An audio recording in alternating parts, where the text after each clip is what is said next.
সাধারণ গ্রাহকদের কিন্তু আপনাদের নিয়ে একটা অভিযোগও আছে যে সারা জীবনে কষ্টার্জিত তার যে আয়টা দিয়ে কিন্তু একটা আবাসনের চিন্তা করে বা আবাসন কেনার চেষ্টা করে। সেক্ষেত্রে রিয়েল এস্টেট কোম্পানিগুলো অনেক সময় সেটা ঠিকমতো বুঝিয়ে দেয় না। রিহ্যাবের মেম্বার ছাড়া অনেকে নন মেম্বার অনেকে ব্যবসা করছে এবং অনেকে শেয়ার ভিত্তিতেও এখন রাজধানীতে আবাসন বানাচ্ছে।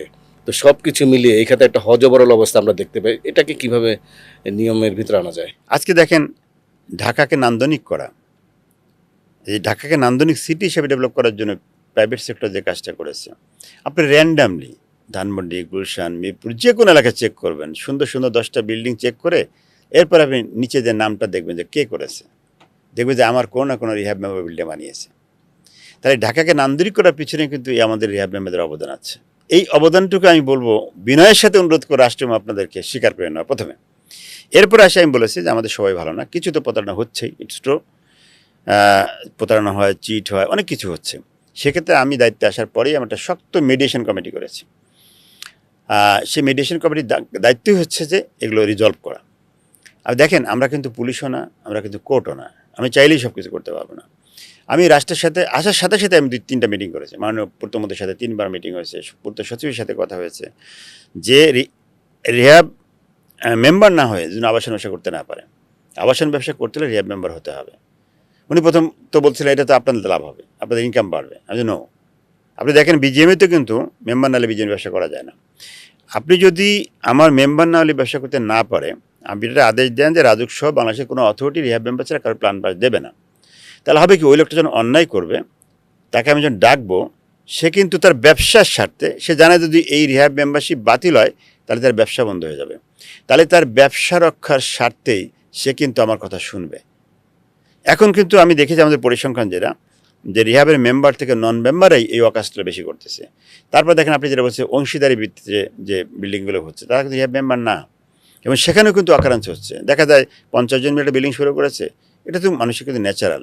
5 জন হয়তো তাদের ইনকাম কমে গেছে বা 2 জন মারা গেছে, তখন কিন্তু অনেক ধরনের হ্যাসেল তৈরি হয়, বিল্ডিংটা শেষ হয় না, গন্ডগোল লাগে। তো এগুলো কিন্তু অহরহ হচ্ছে। উপরন্তু আমিও বিল্ডিংটা করলে কিন্তু রাষ্ট্র ওই 50টা বিল্ডিং থেকে অনেক কোটি টাকা ট্যাক্স পেত, কিন্তু তারা কিন্তু শুভঙ্করে ফাঁকি, যে তারা 50 জন মিলে 50টা ফ্ল্যাট করলো, রাষ্ট্র কিন্তু কোনো ট্যাক্স পাচ্ছে না। তারা করে কি, নিজেরা একটা বন্টন দলিল করে ভাগ করে নিচ্ছে। তো এখানে আমি বলছি রাষ্ট্র ট্যাক্স পাওয়ার সুযোগ আছে, এবার সিস্টেমটি বন্ধ হয়ে যায়, তাহলে এই অকারেন্সটা আর হয় না।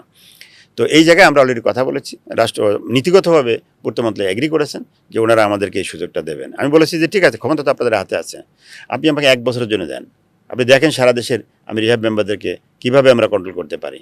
তখন আমরা রাজুক আমরা সবাই মিলে জয়েন্টলি ধরবো যে কেন আপনার কারণে সাধারণ জনগণ প্রতারিত হবে। ল্যান্ডওনারকে আপনি দেরিতে দিয়ে তাকে হয়রানি কেন করবেন? একজন বিদেশ থেকে সারা জীবনে কষ্টের টাকা দিয়ে ফ্ল্যাট কিনেছে, আপনি দিবেন না, কারণ আমি ধরতে পারবো। কিন্তু রিহ্যাব মেম্বার না হলে, এই আইন যদি না থাকে, কারণ আমার মেম্বার না হলে প্ল্যান পায়, আমার মেম্বার না হলে ব্যবসা করতে পারে, সে আমার কথা শুনতে কি বাধ্য না। তো যার জন্য আমি বলেছি যে আমার কথা শোনে সেই ব্যবস্থা করেন, তাহলে সেই দায়িত্ব আমি নিতে পারবো। আমি রাষ্ট্রকে কিন্তু গ্যারান্টি দিয়ে বলছি যে আপনি একটা কাজটা করেন ফর 1 ইয়ার, 1 বছরের জন্য, দেখেন আমি কি করতে পারি। আমি অলরেডি সিট সেক্টরের কাজটা করে আসছি। একসময় কিন্তু সিট সেক্টরে ফার্মারদের কাছে এই যে বীজে ভেজাল, সারে ভেজাল, এগুলো নিয়ে কিন্তু প্রতিনিয়ত ম্যাজিস্ট্রেট মামলা, কেস পত্রিকায় আসতো। এই আইনটা আমি অনেক রিকোয়েস্টের মন্ত্রীকে দিয়ে করেছিলাম, ওখানে কন্ডিশন ছিল 1 বছরের জন্য, বাট ওটা কিন্তু স্থায়ী আইন হয়ে গেছে।